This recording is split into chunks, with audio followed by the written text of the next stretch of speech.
పవన్ జిల్లాల టూర్ కూటమికి కొత్త ఊపు తీసుకొచ్చిందే. ఉత్తరాంధ్ర, గోదావరి జిల్లాల్లో జనసేన టీడీపీ కూటమి క్లీన్ స్వీప్ చేసేలా పవన్ పావులు కదుపుతున్నారా? ఈ పర్యటన అనంతరం పవన్ ఢిల్లీ ఫ్లైట్ ఎక్కబోతున్నారా?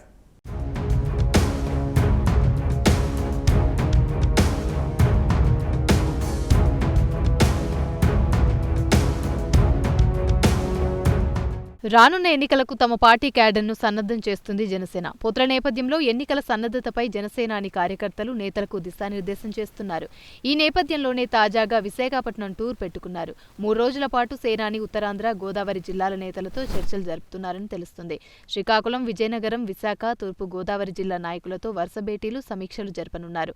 ఇక ఈ పర్యటన అనంతరం పవన్ ఢిల్లీ వెళ్లే అవకాశాలున్నాయి. ఢిల్లీ పర్యటన అనంతరం పోటీ చేసే స్థానాలు, అభ్యర్థులకు ప్రకటిస్తారనే టాక్ వినిపిస్తోంది.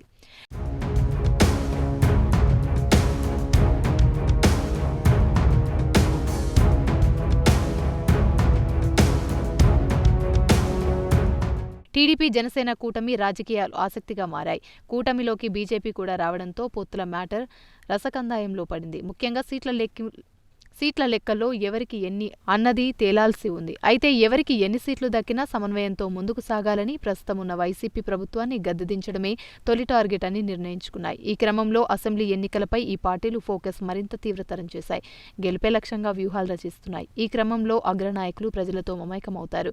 ఇక పార్టీ శ్రేణులను కలుస్తున్నారు, దిశానిర్దేశం చేస్తున్నారు. ఇందులో భాగంగానే పవన్ జిల్లాల టూర్లు చేస్తున్నారు. అయితే మన గోదావరి జిల్లాల టూర్ సర్కార్ అడ్డుకున్న సంగతి తెలిసిందే. జనసేన శ్రేణుల నుంచే కాక సామాన్య ప్రజల నుంచి కూడా తీవ్ర వ్యతిరేకత వచ్చింది. అయితే పవన్ గతంలో చెప్పారు, గోదావరి జిల్లాల్లో, ఉత్తరాంధ్ర జిల్లాలో జనసేన టీడీపీ కూటమి క్లీన్ స్వీప్ చేయడం ఖాయమని.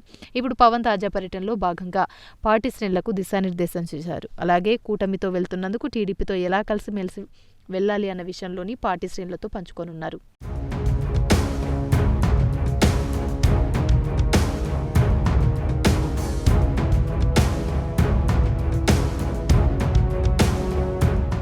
ఉత్తరాంధ్ర అంటే పవన్ అడ్డా. ఉద్దానం సమస్యను ప్రపంచానికి తెలియజేయడమే కాకుండా సమస్య పరిష్కారానికి కృషి చేసిన సేనానిపై ఉత్తరాంధ్ర వ్యాప్తంగా సానుకూల స్పందన ఉంది. ఇప్పుడు జనసేన టీడీపీ పొత్తుతో వెళ్తున్నందుకు ఉత్తరాంధ్రలో కూటమి క్లీన్ స్వీప్ చేయడం ఖాయమని రాజకీయ వర్గాల్లో చర్చ నడుస్తోంది. ఇంకోవైపు అసంఖ్యాక కాపు ఓటర్లు ఉన్న గోదావరి జిల్లాలో కూటమి క్లీన్ స్వీప్ ఖాయమని అంటున్నారు. టీడీపీ జనసేనలకు బీజేపీ అదనపు బలమైతే ఎలాగైనా పవన్ను ఆపేందుకు వైసీపీ పావులు కదుపుతుంది. చూడాలి మరి ఏపీ భవిష్యత్ రాజకీయం ఎలా మలుపు తిప్పుతుందో అన్నది.